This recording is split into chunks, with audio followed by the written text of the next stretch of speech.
আমরা কিছুই করতে পারিনি আল্লাহ, রমজান মাসে আমরা কিছুই করতে পারি নাই। আমাদের মতো গুনাহগারকে আল্লাহ তুমি সেই কাতারে শামিল করো।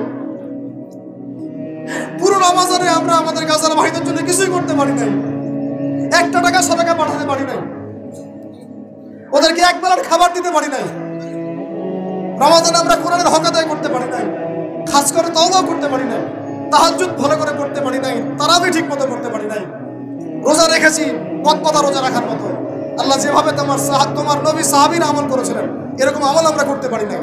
তাও তোমার ক্ষমা, তোমার দয়ায়, তোমার রহমতে আজকে আমাদেরকে ক্ষমা করো এবং এই শিক্ষাগুলো থেকে আমাদেরকে ভবিষ্যতে তৌফিক দান করো, যাতে করে আমরা তোমার রেজামন্দির মতো করে জীবনযাপন করতে পারি, গুনাহমুক্ত জীবনযাপন করতে পারি, ইসলামের জন্য একদম জান মাল সময় শ্রম উজাড় করে দিনের খেদমত করতে পারি।